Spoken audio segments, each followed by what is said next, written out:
Mwiriwe mwese abanyarwanda, amahoro abane namwe mu bice murimo byose by'igihugu. Kuri iyi nshuro ya 31 twibuka jenoside yakorewe abatutsi muri Mata 1994, tugaruka ku nsanganyamatsiko ivuga iti twibuke twiyubaka. Twifatanyije n'abanyarwanda bose aho baba bari ku isi hose kwibuka inzirakarengane zaguye muri ayo mahano. Ni muri urwo rwego rero uyu munsi dufite umubyeyi wacu tugiye kuganira nawe wari ufite uruhare mu guhagarika ayo mahano ari kubera mu gihugu cyacu. Akaba ari umwe mu nkotanyi zarwanya urwo rugamba rwo kubohora igihugu no guhagarika jenoside.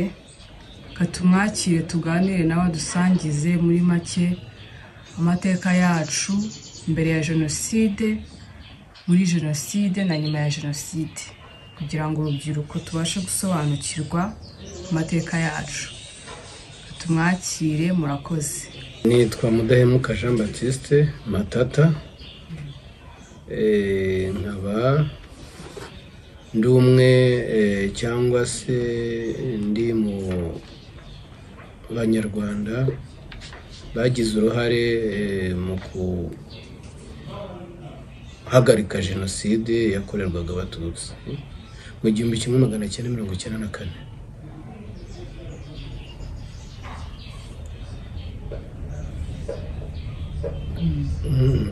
Nkomeje nuko wari ubivuze, icyambere kinshimishije nuko urimo kumbaza nonaha ari urubyiruko. Ni ikintu gishimishije cyane kuko urubyiruko rushaka kumenya amateka. Twebwe nk'abantu bakuru biradushimisha kandi bikatwubaka kuko tuba tubona ko ejo hazaza bazakomeza urugendo natwe twabayemo. Mwumbuye inkotanyi zambaye mukotanyi, mwumbuye inkotanyi ntagatenge ko mwijosi, babaga bambaye bote na rugabire. Mwumbuye inkotanyi zimwe zidatinya inzara, zidatinya imbeho mu rugano.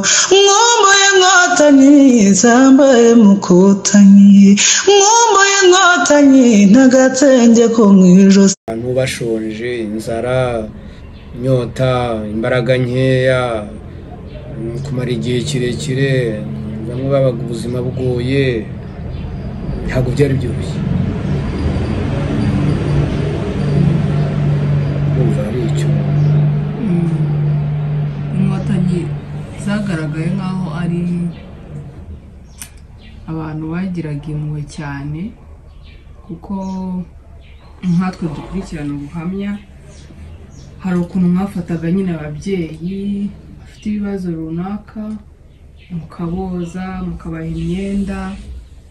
Ese muri mu nkotanyi mukiri mu kwitegura ku rugamba, hari abakobwa cyangwa abagore bari bemewe kuza mu rugamba?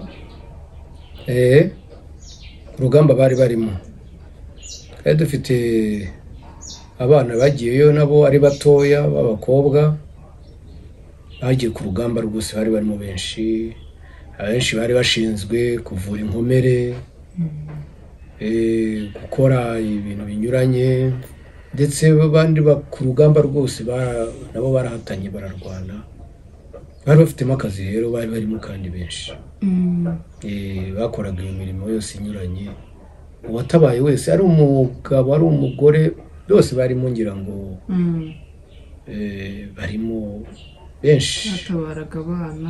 Batabaraga abana.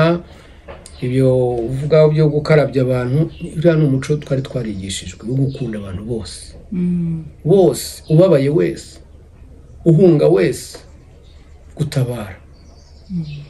Hari ubuhamya ejo numvise umumama umwe w'umudepite yaduhaye, yari yarahungiye muri Kongo, agenda yirukanka ahunga inkotanyi yigeza igihe u Rwanda rwajyaga gutahura impunzi. Ariko yaduhaye ubuhamya tubwira ati aho nihishe inzara igiye kuhanyicira, mbona inkotanyi hirya yanjye, mbona nta bundi buryo ndagenda babwira ngo nimumpe amazi wenda munyice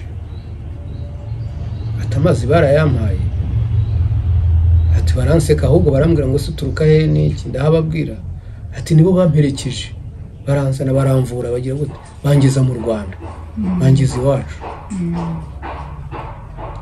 arambwira ati aratubwira ati njyewe singiye kubabeshya ntabwo nakekaga ko bishoboka ati Inkotanyi koko n'ubuzima ati giye iwacu twisha abantu atabantu bene wacu kibagiye ariko baratugaruye twese turi hano njyewe ubabwira nabaye muri komisiyo y'ubumwe n'ubwenge nabaye mu depite nigize Inkotanyi n'ubuzima rero ntawagira ikintu abivuga kuko ni ibintu twari twaratojwe kandi byaratugiye mu maraso ko ububabare twahuye nabwo ingorane twahuye nazo ibibazo twahuye nabyo ntitukabyifuriza abandi ahubwo tubura rumurika kugira ngo ibi byose abantu babeho neza muri urwo rugamba hari aho mwageraga mugahura n'ingabo z'amahanga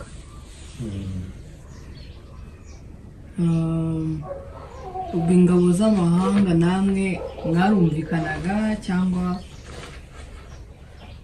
kugira ngo nabo mu makonvinsinge byari ibintu bikomeye urumva twe twari ku rugamba duhanganye n'umwanzi uri imbere rero ufite ingengabitekerezo yo kumva ko bakomeza kurwana kugira ngo tutazagira icyo tugeraho ariko twari dufite n'amahirwe yuko dufite n'abanyapolitike bari hirya no hino barimo gusobanurira n'amahanga intego y'urugamba kandi bagomba kurwumva kandi koko harimo ababyumvaga bakanavuga bati bifitiye ishingiro niba se abantu barabujijwe gutaha mu gihugu cyabo impunzi abanyarwanda banyanyagiye mu bihugu bitandukanye bamaze imyaka 100 bacunaguzwa bagira bate nta wigeze ababwira ngo nimutahuke mujye mu gihugu cyanyu nta wigeze abafasha none bakaba bagarutse bashaka uburenganzira bwabo ubundi turaheraye niyo mpamvu navuze ngo ukuri kuratsinda nubwo waba uje kumufasha uje kurwana ariko kugira ukumva intego umuntu afite irafatika bari barabujije abantu gutaha binatandukanye n'iki gihe aho iyi leta y'ubumwe iyo ahubwo ijya kuzana abantu ngo batahe mu gihugu cyabo abanye nk'abantu bagiye gukurwa muri Kongo miliyoni n'iki barabazana bose bari mu gihugu basubira mu byabo bagira bati barubaka igihugu uba abana babo nibo barimo kuba ba ministre nibo barimo kuba abayobozi bakomeye nibo bari mu gisirikare abana babo nibo bari mu kubaka igihugu ahantu hose hanyuranye izo mbaraga rero zose igihugu cyari gikeneye mu gihe bo bumvaga ko gucamo abantu bice henda ari byo byabafasha gukomeza kuma ku butegetsi ariko ntabwo ari byo ingaruka zabyo rero barazibonye ni izi baratsinzwe ko batsinzwe n'amakosa yabo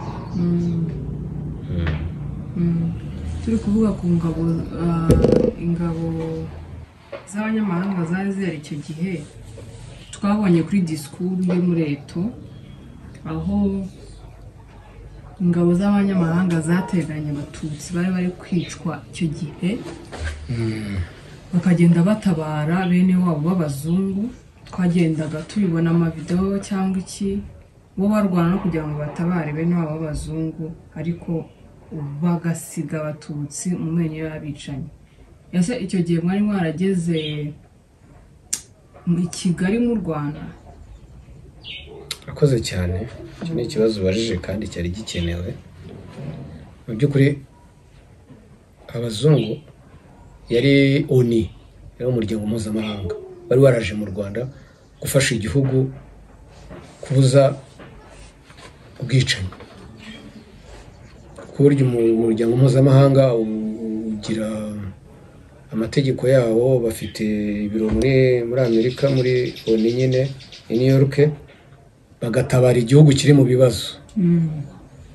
Abo bantu rero baje gufasha u Rwanda kugira ngo nyine ubwicanyi bwo kuko babibonaga, niyo mpamvu baraje rero hazamo ibihugu binyuranye. Ndibuka barimo abasirikare abo nabonaga icyo gihe n'aba Bangladesh n'ababonye kuri stade icyo gihe, hari abasirikare b'Ababiligi, hari ibihugu byinshi binyuranye byari bihano. Rero warubajije uti se kuki babikoraga gutyo, kuki nko kuri Eto Kicukiro byagenze bite? Niyo mpamvu uyu munsi wa none umuryango mpuzamahanga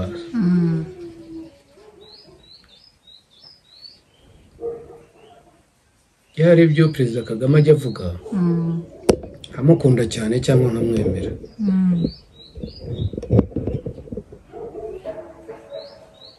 Nitutigira ngo habeho kwirwanaho, uzavuga ngo uzatega amaboko baze bakwice, ngo hari icyo mbese ngo hari uzakubona uzaza kugufasha, uzaza kugutabara. Niho ugomba kwimenya ukirwanaho, ukarwana intambara yo kugira ngo uzagere kuri iyi ntego. No gutera imbere ni byinshi. Bariya abantu uvuze umuryango mpuzamahanga wa ONU, harimo Ababiligi batereranye Abatutsi bari bihishe kuri Eto, aho bari bahungiye benshi.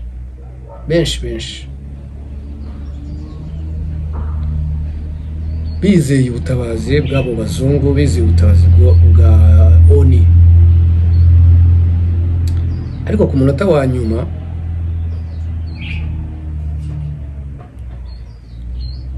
twebwe abarwanaga kuri tutaragera aho hantu, twari tukirwana n'ibice biri inyuma hano tutaragera aho Kicukiro. Twari tukirwana n'interahamwe na XFR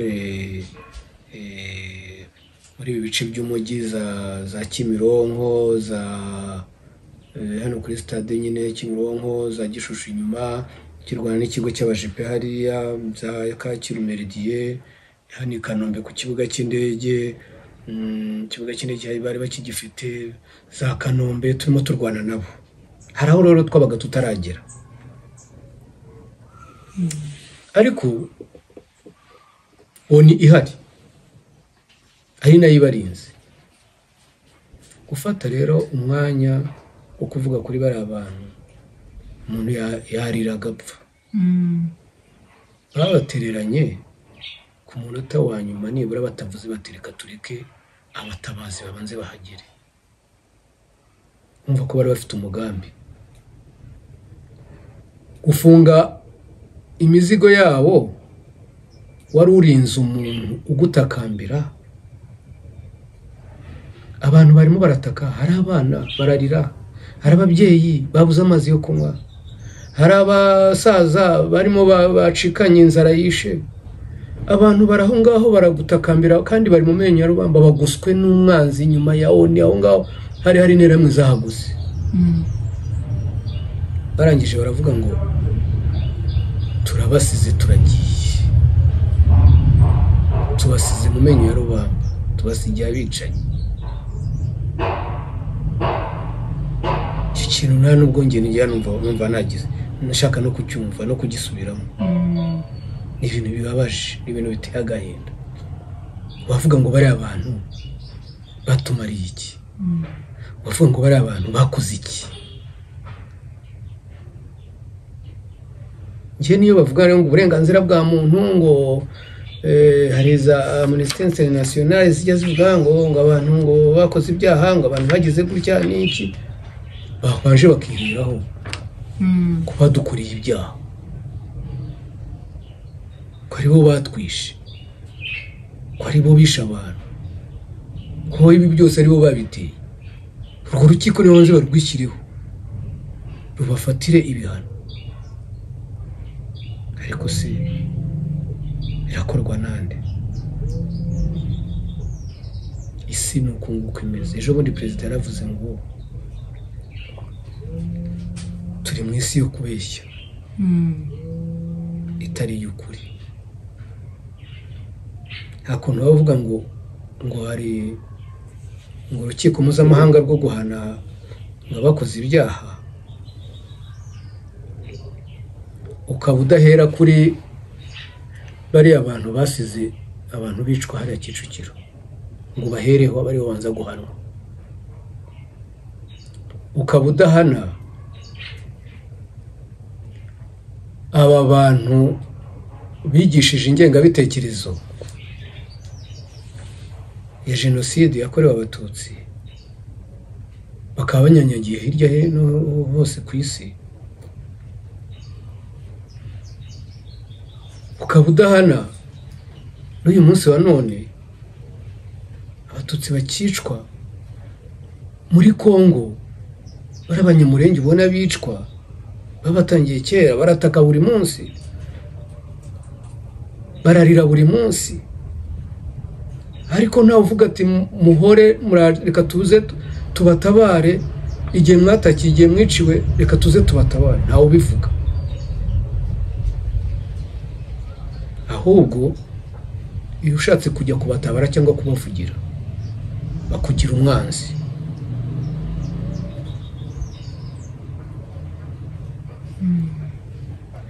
Niyo mpamvu abantu bagomba kwirwanaho, kwirwanaho. Isi ntidukunda. Abantu aho kugira ngo bavuge bati reka dutabara abantu bari mu bibazo, rebe impunzi z'abanyekongo zuzuye hano mu Rwanda z'abatutsi bagiye kuzuza imyaka 30 barahunze. Uwo muryango w'abibumbye ntuhari, iberwa bajya kubashukisha za biswi za Mahama na za Yana hose bari mu nkambi, bafatamo bakeya babajyana ngo babohereje muri Amerika. Byose bimaze iki mu gihe abantu iwabo gakondo bahashize bapfuye? Ababica se ntibabazi? Leta si bashyigikiye ntibayizi? Ariko niba ubavugiye baravuga ngo niwe mubi, barakwanga, barakwica. Ngiye isi yo turimo y'uyu munsi.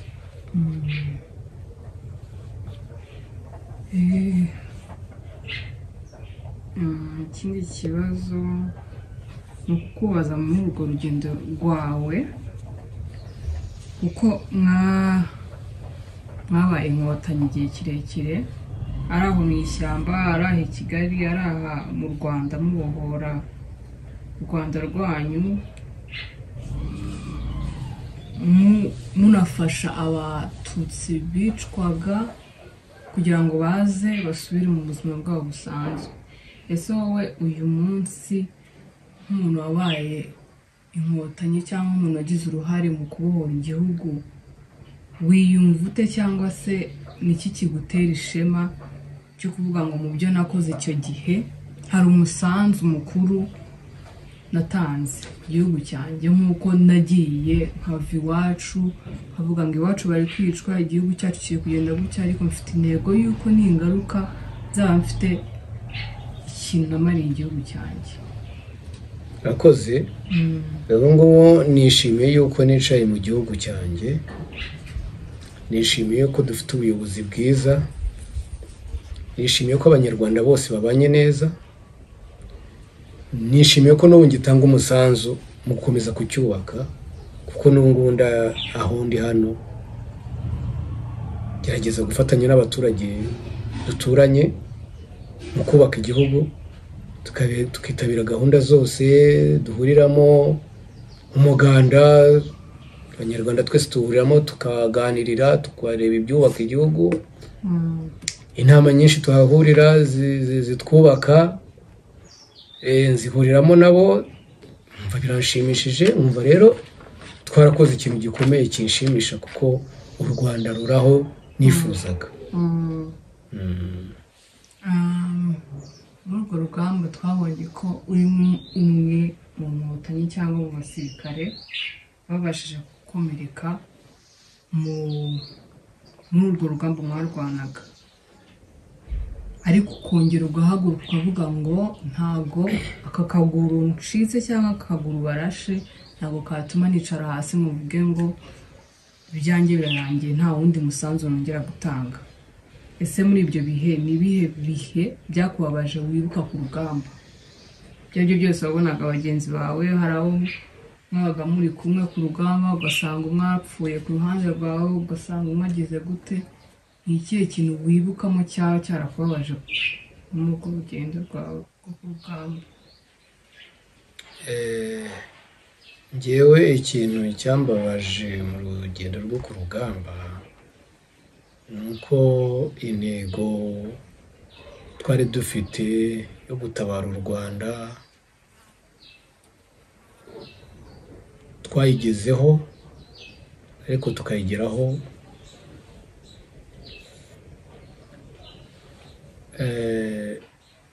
igihugu cyacu cyari kiyobowe na Habyarimana n'abo bari bafatanyije kimaze koreka imbaga y'abatutsi ndetse n'abahutu bamwe batavugaga rumwe nawe.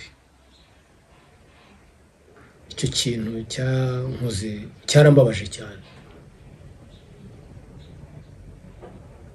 kuko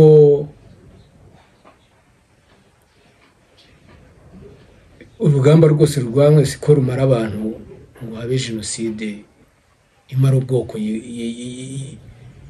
ubwoko bumwe ikabwibasira bikagera kuri rwa rwego. Ariko uburyo byagenzemo nubwo uburyo jenoside yakorewe abatutsi yabaye yarambabaje bikomeye, kuko ni jenoside imwe mu zikomeye ku isi yabaye mu buryo butangaje, yishe abantu benshi kandi mu gihe gito, idatoranyije abana bato, ababyeyi batwite, abana b'abanguvu b'abakobwa, mu gihugu hose abantu bakicwa nabi, bamwe bakajugunywa mu byobo ari bazima, abandi bagaterwa ibisongo, abandi bakicwa nabi badafite kirengera. Iyo yarambabaje. Kurwambaho ni ibisanzwe, none nicyo twari twarimeje. Mugenzi wawe yaguye urakomeza, uravuga ngo urasonga mbere, komeza kugira ngo ugere kuri ya ntego, ntacyo gucika intege ngo kuko ninacitse ngo bandashe akaguru n'iki, urarwana kugeza aho umunota wa nyuma utafite imbaraga nyine zo gukomeza, ni wa wundi wapfuye. Ariko ukiriho ukabona mugenzi wawe araguhambiriye akaguru, yagize gute, urakomeza kugira ngo ugere kuri ya ntego wiyemeje. Ibyo rero byo byari ihame, byari ukuvuga ngo nkomeze mbone u Rwanda nifuza, nzabone u Rwanda nifuza, kandi rwarabonetse. Ntago wamara kukurasa, ntago wacitse intege se ukavuga ngo n'ubundi ndi bupfe, reka nicare hasi banyice cyangwa se? Oya, twari ku rugamba n'ubundi muri kumwe na bagenzi bawe, nararashwe nk'uko n'abandi barashwe, nk'uko natwe twarwanaga nabo turasa nabo. Rero ntabwo uvuga ngo reka nicare. Nari mwariyemeje. Iyo wiyemeje urugamba nyine, kandi tuba twarigishijwe n'iki, kandi iyo ufite icyo uharanira, gupfa nta kintu biba bikubwiye. Twarwanaga uvuga uti n'ubundi ndiho hasigara, ariko bagenzi banjye bazakomeze, kandi tumaze no kugira icyizere cy'uko tuzarutsinda. Njye mfite icyizere cyinshi, abantu bari ku rugamba benshi babonaga ko tuzarutsinda, bapfuye neza, aho bagiye rwose barabibona. Ni izo ntwari zacu rero zose, ni uko nguko ku rugamba byari bimeze. ntabyo kuvuga ngo barakurashe uragiye nyine umuganga kuvure agufashe kugira ngo ubashe gukomeza ariko ukomeze ugaruke. Ni nako nanjye byagenze aho igihe gitoya gusoza akaguru gashinga nkomeza. Nakubwiye ko nagiye niriya nkicumbagira njye kureba babana, rero nari ntarakira ku buryo n'icyo gihe byamviriyemo kugira infection mu kaguru kubera ko nakagendesheje katarakira. Bari banambwiye bati hangane kasabanze gakira, ariko biratinda. Nakagendesheje ingendo iyo misozi yose karabyimba kagira gute, ndagaruka barongera baramvura ariko naragarutse umuganga aramvura arakira. Hari fragment cyangwa se isasu byari ryaraheze mu nda, niyo ryakomeza guteza ibibazo barabagarivamo ndakira ndakomeza. Ubwo wabagaga se ku bwa gakondo cyangwa bateraga ibinya? Nta ibintu by'ibinya byari bihari cyangwa bakubagaga wumva?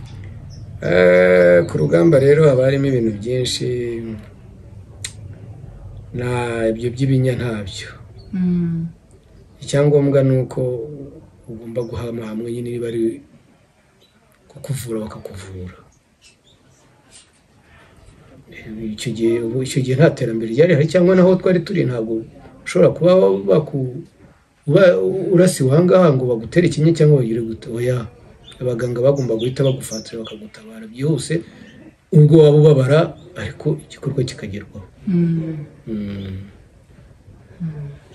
Urugamba rurarangiye rero, nyuma ubuzima kugenda abanyarwanda twisuganya kugira ngo twongere twubake u Rwanda muri gahunda y'ubumwe n'ubwiyunge.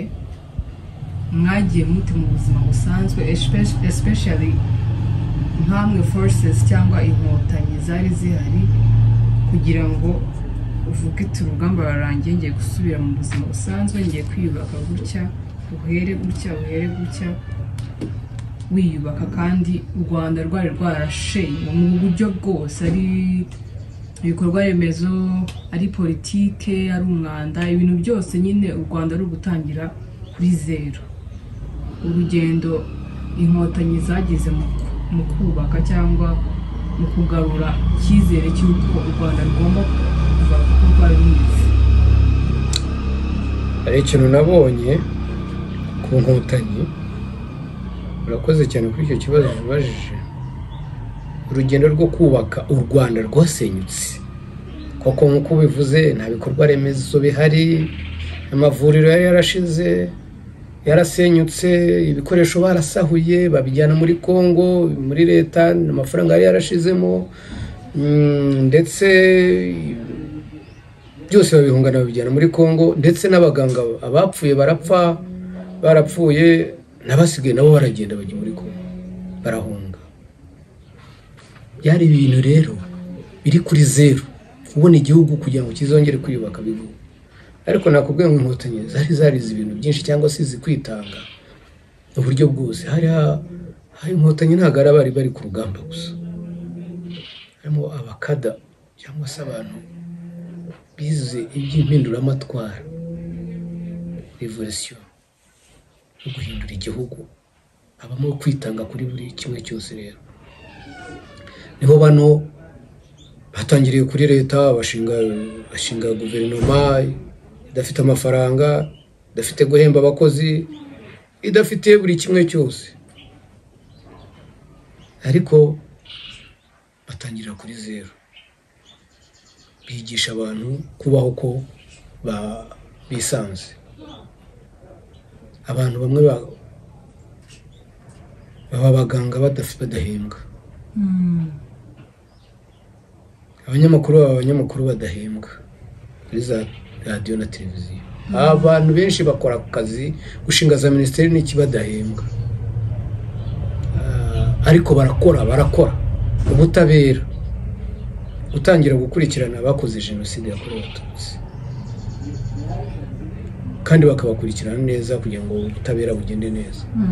Gushyiraho gacaca izunga abanyarwanda muri urwo rugendo naho twavuze rw'abantu bakoze jenoside yakorewe abatutsi, kubazana muri sosiyete kugira ngo babeho babane n'abandi nabo basanze, kuzana abavuye hanze baturutse hanze mu bihugu byohere bagiye bahunga n'iki, igihugu batari bazi batari basanzwe bazi baheruka bahunga abandi bavukiye hanze n'iki, byari urugamba kurwubaka, kubatuza, kubigisha kubana n'abandi, kubasaranganya aho baba, ibintu byinshi byari intambara ikomeye inkotanyi zakoze. Bubatse rero guverinoma bashyiraho izo ntuza zose, buhoro buhoro bagenda babona imbaraga zo kubaka igihugu. Ubwo navuga ngo igisirikare nacyo kirimo kugenda kiyubaka, byari bigoye, nta bushobozi bundi bwari gukoresha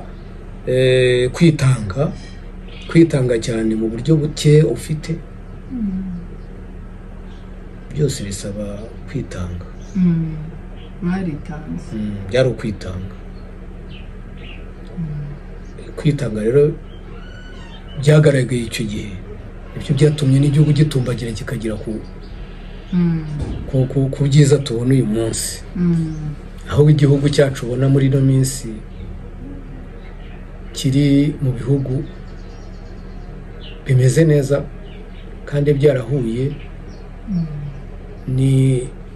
n'intambara ikomeye yaje kuberamo jenoside yakorewe abatutsi mu 1994.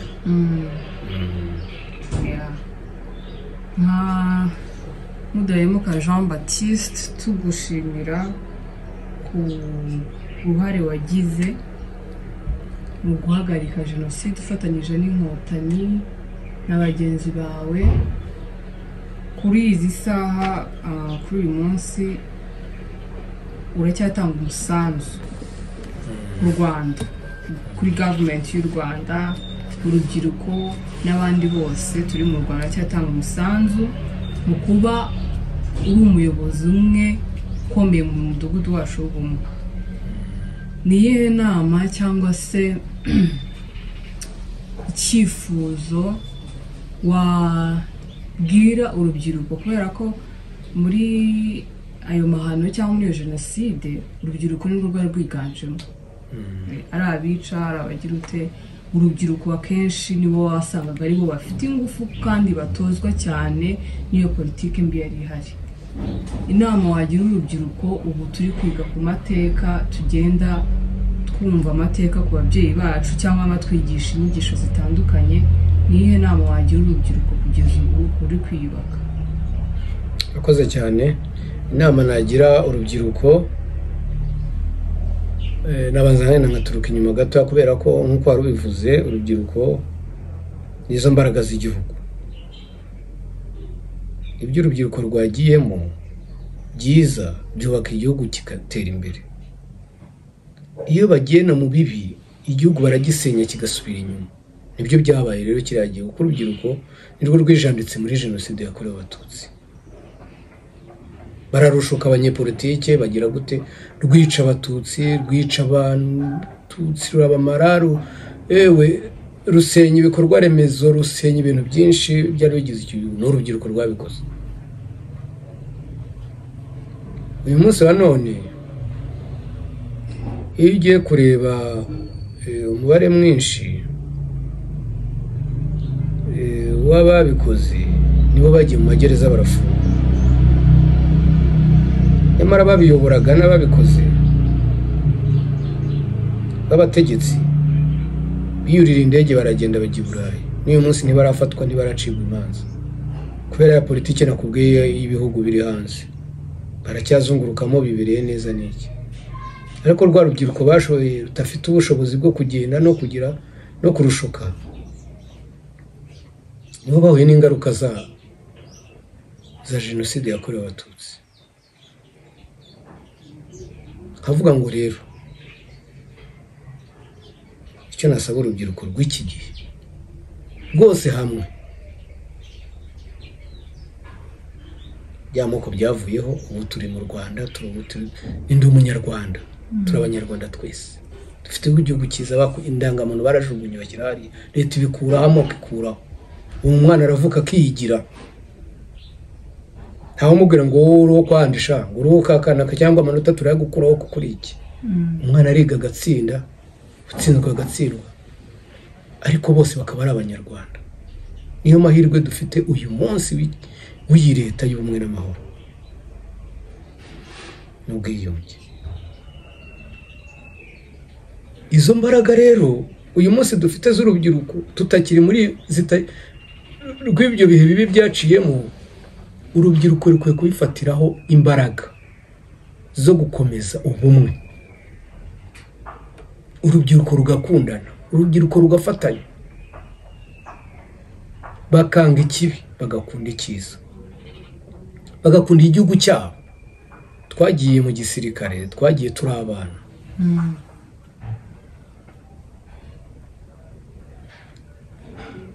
imyaka 18 kujyana hejuru, urwo n'urubyiruko, ariko bakunze igihugu baranakitangira. Nizambaraga z'urubyiruko bavugaga. N'uyu munsi rero icyo nsaba urubyiruko ni ubumwe mu rubyiruko, gukunda igihugu no gukora, bagakora cyane bakagikunda, kuko nta handi hantu igihugu kizabona imbaraga. Twebwe turimo turagenda tuvamo, ariko turifuza ko urubyiruko rw'iki gihe uzakora ibirenze ibyo twe twakoze, bakubaka igihugu bakagikunda. Hari akantu gatoya nakunze ejo bundi, hari umwana muri iyi ntambara aya mahanga arimo bamaze iminsi bavuga ngo baradufatira ibihano, ngo abanyarwanda ngo baradufatira ibihano. Nta kindi gituma batabidufata cyangwa badashaka kubidufatira, nuko babona ko dufite aho tuvuye naho tugeze, kandi wenda niba hari ibyo tubabangamiye simbizi, kubera ko turi gutera imbere ntibabishaka, ko bahora bashaka abasiri abari inyuma cyangwa ingaruzwa mu heto zabo. Nari mvuze rero ngo hari umwana washimishije, cyangwa se ntago ari umwana, nta kantu nabonye ejo bundi muri ibi bihe duhanganye, cyangwa se tuhanganye na biriya bihugu by'iburengerazuba by'i Burayi bashaka kudufatira ibihano, batuziza yuko tuvuga ukuri, tuvuga akarengane kacu. Hari umwana wagiye mu Rwanda, ngo amakuru mfite yavuye hano afite imyaka 4, abafaransa bamujyana mu Bufaransa. Agezeyo yabaye umufaransa, ndetse yabaye n'umunyapolitiki. Ubu ni umudepite mu nteko y'Ubufaransa, ni umunyarwanda. Ejo bundi inteko y'abadepite y'Ubufaransa yahamagaje ambasaderi wacu w'umufaransa kubera ibibazo bashaka kumuhata no gukomeza kutumva ibyo ambasaderi wacu avuga kandi bisobanutse. Iyo nteko yose yari mukuraniyeho ishinzwe ububanyi n'amahanga, uwo muntu wacu yari nako, uwo mufaransa yari ari kumwe n'abo badepite mu babaza ambasaderi wacu ibibazo, ariko babogamiye ku byo bifuza abazungu. Nashaka kuvuga ku kintu kijyanye no gukunda igihugu cyawe. Uwo mudepite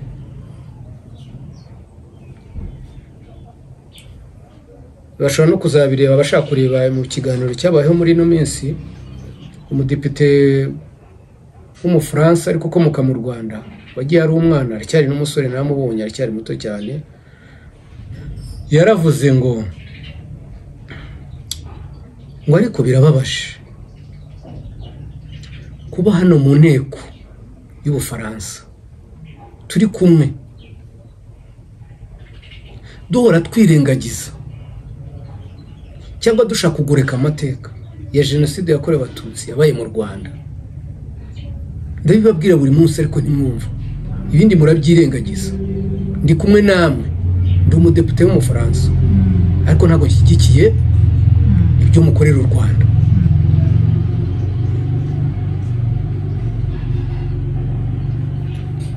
mwese ntabwo muzi ko Ubufaransa muyoboye ko Ubufaransa bwagize uruhare muri jenoside yakorewe abatutsi mu Rwanda, ariko mva nk'uyu nguyu mugenzi wanjye ukivuga ngo jenoside y'abanyarwanda kandi ari jenoside tutsi, nuko bivuga se atabizi.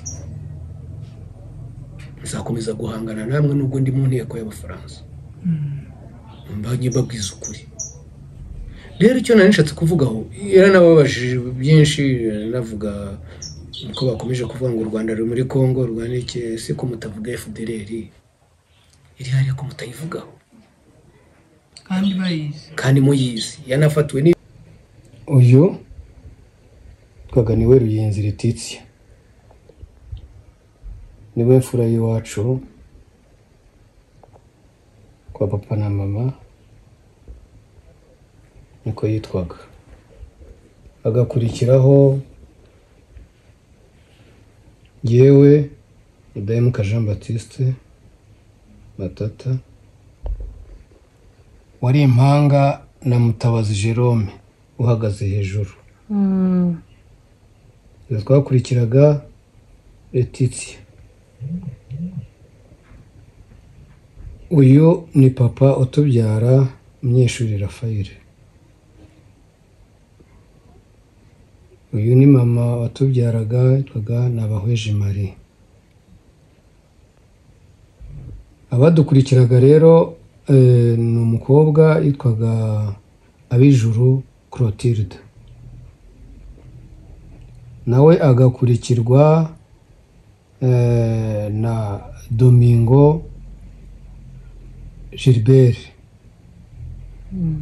Domingo Gilbert yavaho hakajyaho Damao Adalbert Albert Baryinyonza. Baryinyonza yavaho hagakurikiraho Shema. Shema yavaho hakaza abuzukuru ba data ba mushiki wacu Letitia, ariwe Nadine Daima na Mabura ariwe Murenzi Patrick. Iyo foto yafashwe ryari? Iyi foto rero ikaba yarafashwe muri 1991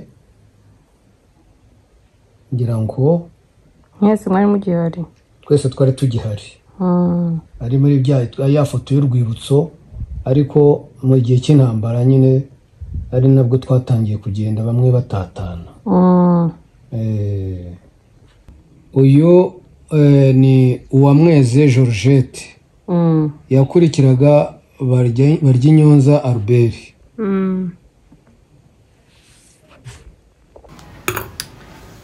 Hello, fellow Rwandans across the world, Rwandans in Rwanda. We are commemorating genocide against Tutsi in 1994. For the 31st, we are having a 31st rebound of what happened in Rwanda, 1994 genocide against Tutsi. We had a testimony from my father who was among the soldiers who fought the war during 1994 genocide to liberate Tutsis or Rwandans who were fighting for their rights, for their human rights, and for the people who were killed by their fellow Rwandans. So he just gave us a little briefing about the history of Rwanda from 1953, from the reign of the kingdom, from the reign of the Republic of Rwanda until now. We are still reviving for his arrival. I'm just going to summarize the testimony that he gave us because he was there during those difficult times that Tutsis were just traveling to. So I'm here to explain for those people on YouTube who really don't understand our Kinyarwanda language, for them to really understand what he tried to mean, what he tried to explain to us. So I'm just going to go in briefing for what he was saying, that Rwanda has 18 ethnic groups including Abega, Abanyiginya, Abashamba, and other clans that were established by that kingdom. For what we understand, we just grew up when we had all those clans figured out, because we studied that in history of Rwanda. So he just mentioned that that was the only clans that were introduced in Rwanda in the reign of the kingdom of Yuhi Musinga, who was the first king to introduce those clans, including those clans that I was telling you guys about. So following the reign of his son, Mutara III Rudahigwa, who fought for the human rights from when the Belgians came in Rwanda to just divide us into three parts, three ethnic groups, which y'all know, which is Tutsi, Hutu, Twa. All those three groups were introduced by Belgians, not the king, because the king was opposing the fact that they have to divide Rwandans into three parts, which was really something that you could just define what made of Tutsi. A Tutsi was like this and this. He had a long nose. He was really a hard-working person. He was beautiful. He was courageous. And Hutu had his name too. He was described like he just knows how to dig only. That's what he knows only. So the fact that these two ethnic groups. So we were learning that in the reign of king and kingdom, we had 18 clans, which is that's the only clans that we learned when we were still young. There were many, there weren't three. I'm just saying the only clans that I know, because we just heard him saying that that was the only clans that were introduced in Rwanda.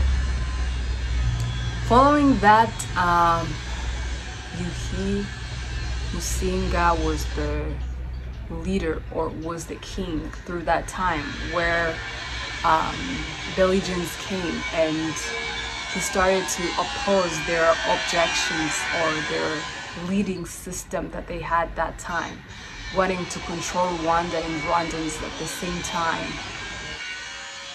where it resorted to killing him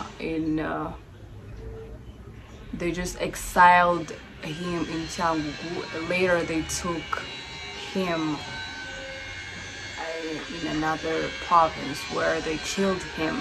Until now, we don't really know. We don't really have his body. We don't know where he's buried, which is a strategy or a real bad thing, because Rwandans didn't know where the king was exiling from. So he died, and his son Mutara III Rudahigwa was the replacement that time, where he had the same conclusion or the same mindset as his father, just saying that these Belgians or colonialists were not take over Rwandans because Rwandans is our country and they won't do anything else. They didn't understand him. In spite, they just told him to just sit down and learn, because Rwandans have so much things to learn. That's why Belgians started to create three ethnic groups, which we all know, which is Tutsi, Hutu, Twa. That was the only identity card that was used to identify the person that you are.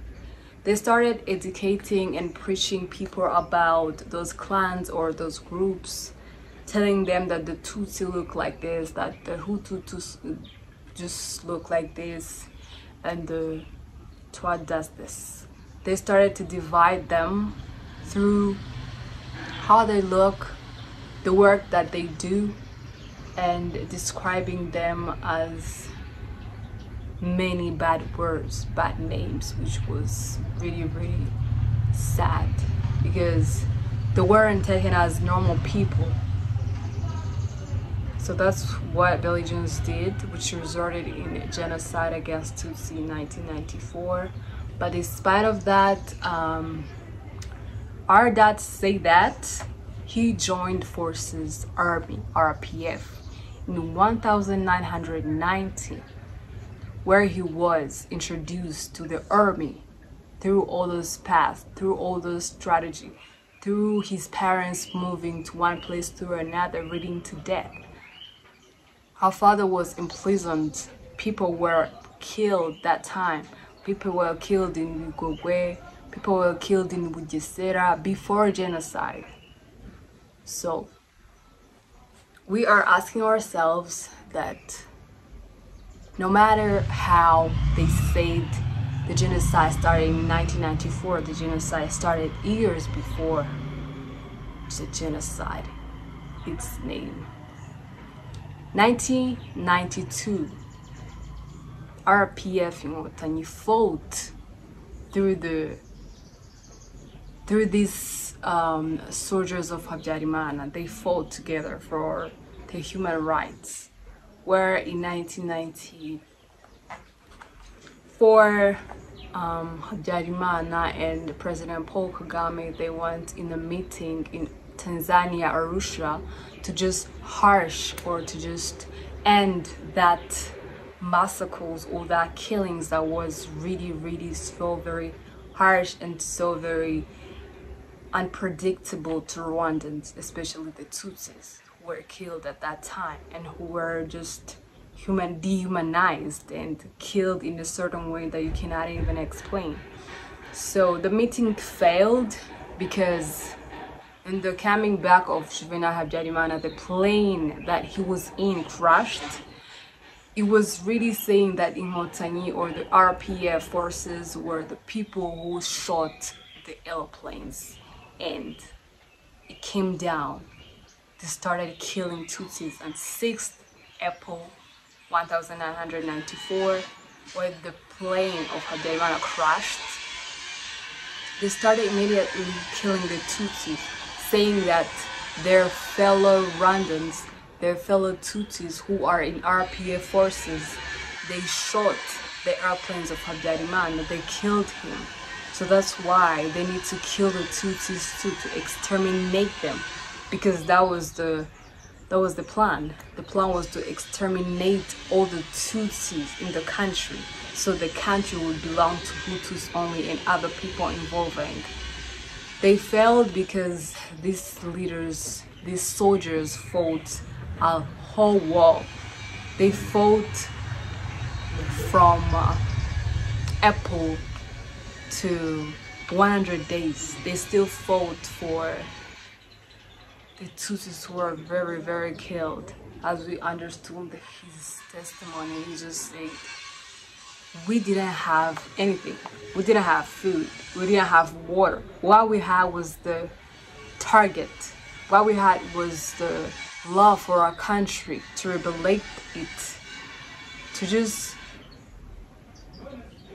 feel like we are here for our country and we have something to do in our country, and we are fighting for the country no matter how we can get killed. We don't care about being killed, but you can die for your country. That was their slogan. Oh, that was what they wanted to do for their country. We are so grateful for them, because if it wasn't for them, trust me, this country will be a mess. Actually, me, I wouldn't be here. I know that. And you also, you wouldn't be here, because this Inkotanyi RPF forces, they were our God at that time. They were the people who rescued other people, not even caring that this is a Hutu or this is a Tutsi or this is a Twa, whatever. They could rescue everybody who is called a Rwandan. They would just forget about getting revenges, and they start just to forgive those who killed their parents, who killed their wives, who killed their children, who killed their mothers, their fathers, they just forget about that, and they say they have to rescue people, especially Rwandans who are involved in those killings. We are here to remember for the 31st commemoration of genocide, and the slogan which is said, Twibuke twiyubaka, remember, unite, and renew. That's what we are saying. So the genocide in 100 days, it was done. was telling you guys that the genocide happened 100 days. Tutsis were very killed. People had to kill their sons. People had to kill their children. People had to kill their wives, their husbands. People had no mercy at all because Tutsis were very killed in all those places and all those days. Nobody was having somewhere to go, somewhere to hide. They were just saying, you can just kill me with a gun, but not a machete. They were just wishing to die. Till that time, people, especially Tutsis who were killed, they would just wish to die with guns, not with machetes, because it was so terrified, horrible. It was a horror movies. As we all see in these schools, they just say, or these testimonies that people who were there during the genocide against the Tutsi, they have to give us their testimony of what happened.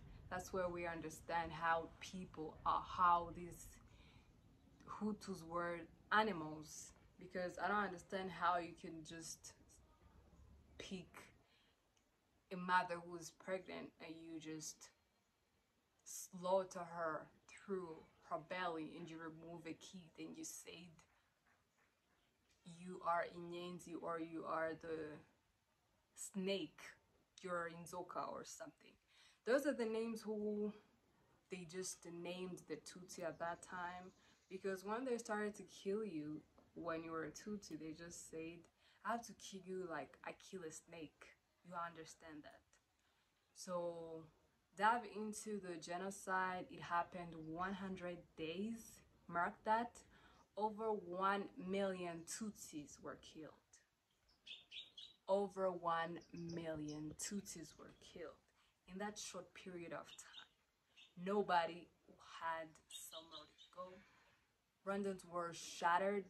Rwandans were exterminated.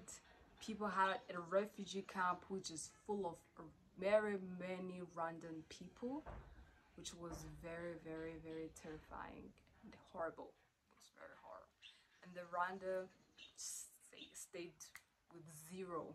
They started from zero because everything was damaged. Infrastructures, hospitals, schools, their sports houses, the houses of people, the presidential residence, everything was fire. Everything was only guns.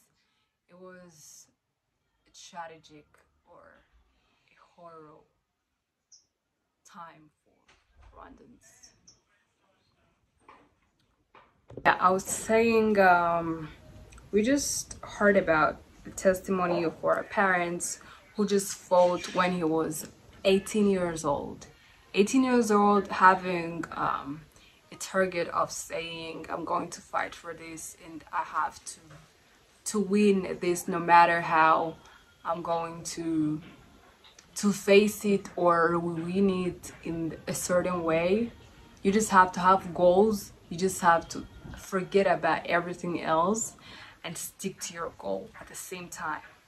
18 years old, you're not young and you're not old at the same time, but still having that heart of fighting for Rwanda at the same time, that is a very tragic thing to do as a human person or as a guy who is 18 years old who is willing to fight for his country.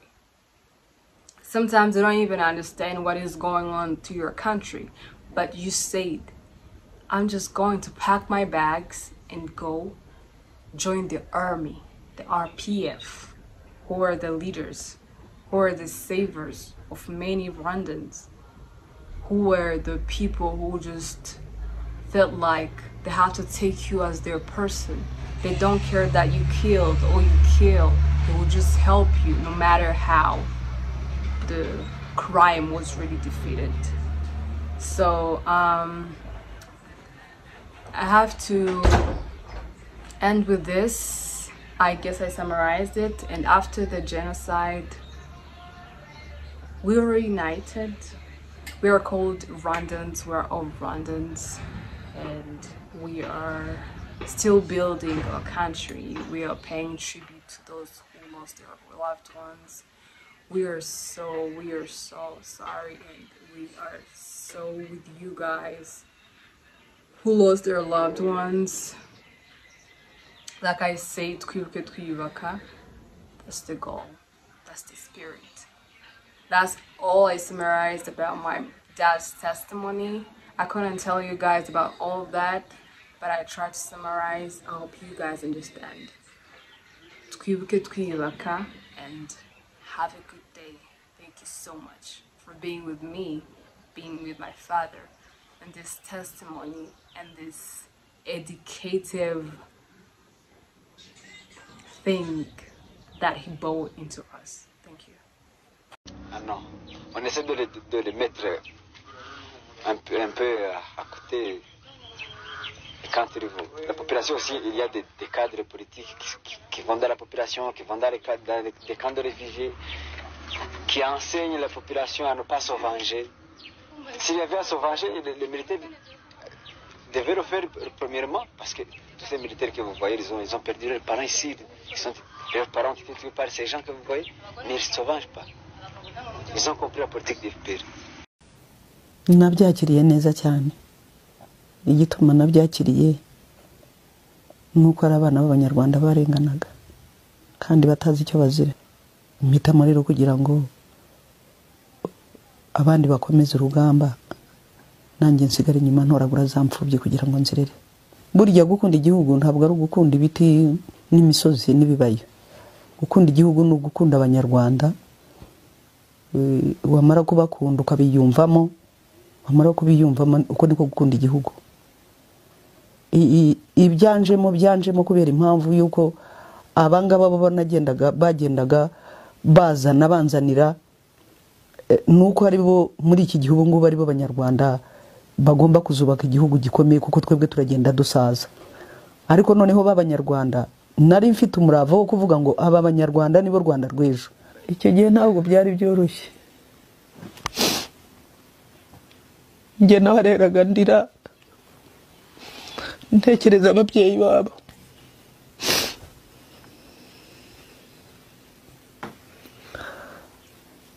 Ntabwo byari byoroshye kugira ngo bagaburire. Nari ndi kumwe n'abandi bamfashaga. Ariko icyo gihe ntabwo byari byoroshye. Yari iryo shyaka nari ndifite kuva mu bwana. Nkura nkunda igihugu naho nshakiye. Nafashe iya mbere ndatabara, nsize n'abana. Nari nsize abana 4. Burya umwana w'umukobwa nawe arashoboye, ntawe udashobora. Icyo umuhungu yakora n'umwana w'umukobwa yagikora. Ugisirikare rero n'abakobwa baragishoboye. Mpfa kuba ugifite imyaka mito ushoboye gukora. Tumaze gufata igihugu naranezerewe, kuko narebaga ab'Imana yacunguye ndi kumwe nabo. Is your intention to take Gitarama first or to take Kigali first? That remains my secret. And are you finding it more difficult as you advance? The government forces appear to be more concentrated in particular areas, such as in Gitarama. There seems to be quite a heavy concentration of forces there. Does that make it more difficult? Well,